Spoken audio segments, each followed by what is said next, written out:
Health Alert is brought to you by OU Physicians in Tulsa.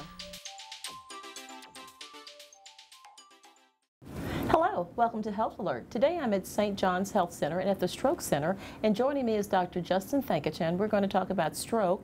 You are an internal medicine physician. That is correct. And also a stroke hospitalist. That is correct. Now, before we begin talking about stroke specifically, a couple things ahead of time. Sure. Tell us, what is a hospitalist? A hospitalist is a physician who works at the hospital 100% of the time.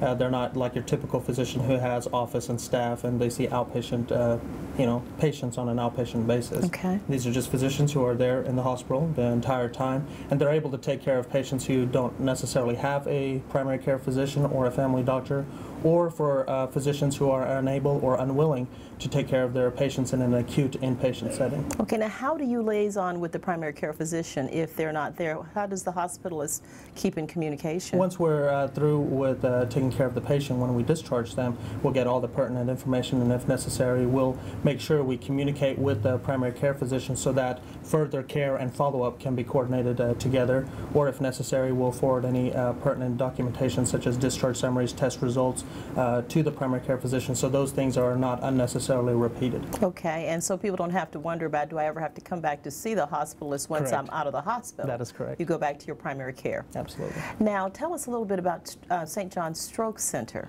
St. John's Stroke Center is a unique facility in that we're the first and only stroke center in northeastern Oklahoma and in all of Tulsa. Okay.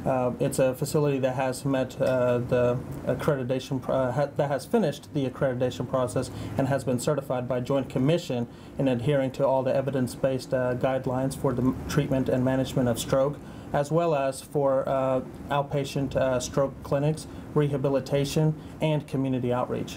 Okay, now how do people actually, we're going to talk about what stroke is, Sure. but normally are people coming in because they have a stroke, or can they come in for, and we'll talk about assessment too, you talked about outpatient services. Do you have Correct. assessment services if a person wanted to just come to get a general assessment of where they might be on the spectrum? Absolutely. We have multiple outreach programs. We have health fairs and the like where patients can come of their own free will and try to prevent a stroke from even happening in the first place. Okay. Okay, now let's start in talking about stroke. Okay. Medically speaking, how do you define, or how would you say, what is a stroke? Because we might have different concepts Sure. of what it is, but what is it medically? Stroke, or in medical terms what we call a cerebrovascular accident, is a process where blood flow and vital oxygen is interrupted to the brain.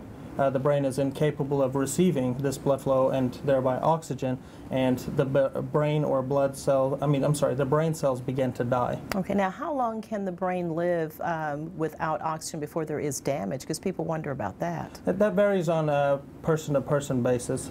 Okay, so 10 minutes, 15 in general? Is there like a general norm that people would understand that you need to for sure get oxygen to that brain in order to not have damage? But it just really varies. That's correct. Really varies. Okay, well, we'll stay with that one, doctor. Okay. Okay, now, that's what's happening. We're not getting oxygen to the brain. Why? People would want to know what causes that phenomenon to happen. Well, there's the reason of why a stroke happens, there's two major causes, Okay. and those are what we usually talk about to distinguish the types of stroke.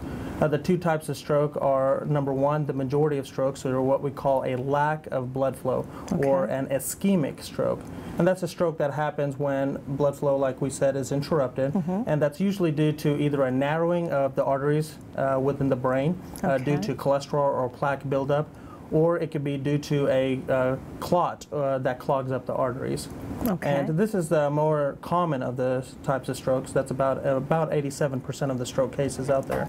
And the other 13% are the other kind of stroke, which we talk about, which is called the bleeding type of stroke, or a hemorrhagic stroke.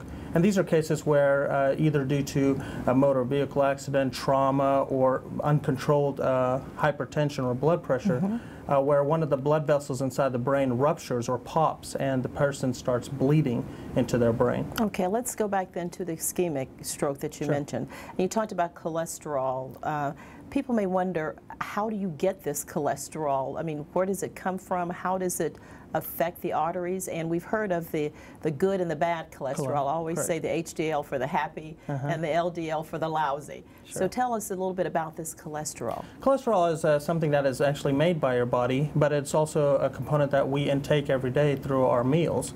And depending on the types of fats we eat, whether saturated fat, unsaturated fat, etc., we're able to intake a lot of cholesterol, and our body has to process that in some way. And so you have these different types of cholesterol. You have your total cholesterol, then like you said, you have the LDL or the bad cholesterol, then you have the HDL or the good cholesterol, which actually, if it's high enough, can actually even be a protective risk factor against stroke or heart attack. And then you have your last one, which is called triglycerides, which is kind of like fat just flowing in your blood. Okay, now how do we make sure we get more of our happy cholesterol, that HDL, compared to the other? How do we control that? The biggest thing that controls or affects HDL is exercise, and well, another way would be like medications such as certain types of vitamin B called niacin. Okay, now what about our foods? Because you mentioned in terms of our foods. Some people may love fried foods. Tell us a little bit about how we fix our foods or types of foods that can be good for us or not good for us. Well, I mean, everything should be done in moderation, but you know, every time you talk about a diet or something of that nature, obviously the lower the fat you intake, the better, and especially if it's in trans fats, which should absolutely be limited to almost zero on a daily basis, or you have the saturated fats, which you should try to limit the intake of those as well. But most of your bad fats are going to come through the diet process. Okay, is that going to be involved more too with meats? If we're like a lot of us like a lot of meat more than we do fruits and vegetables. So is the meat the greatest offender? Fatty meats and things like that? Meat is definitely a big contributor. I wouldn't necessarily know if I would call it the greatest, because I mean, I would say, you know, a lot of sweets, fried foods definitely play a role in that as well. I don't think anything that the state fair gives you is going to be necessarily great for your health. Oh darn, not that fried butter. Not the fried butter. But on the same token, you know, meat is extremely important, but we should try to cut back on the red, really fatty cuts of meat and try to focus on more lean cuts of meat, such as chicken breast or fish, etc. Okay, now, are there certain kinds of tests that coming into the doctor that they can do to, how do we determine what our cholesterol level really is, and how often should we even get that checked? That's a good question. I mean, there's definitely a blood work we can do that's called a lipid profile. We prefer to do that on a fasting basis, meaning a patient usually does not eat for about 8 hours before the blood work is done. Okay. Usually the way we like to do that is it's very difficult for people to try to fast for 8 hours during their typical day. So what we usually encourage our patients is that, you know, we try to eat like you normally would, and then after supper, don't eat anything else till the next morning, and then come and do that blood work first thing in the morning. Okay. And that fasting lipid profile will give the physicians a pretty good idea of where your cholesterol levels are without being greatly influenced by the foods you just ate. Okay. And then based on those numbers, if those numbers are not, you know, or if they're increasing a risk of having a stroke, meaning the numbers are bad or not where we would like them to be, there's things that we can do. We could talk about, you know, changing our diet, increasing our level of activity, and if necessary, introducing a cholesterol-lowering medication to bring those risk factors down. Okay, well, we're going to take a really quick break, doctor, and come back and talk about signs and symptoms, and we will end up getting to treatment because we want to know about those different pills and everything that we can do. So stay put. And you stay put. We'll be right back.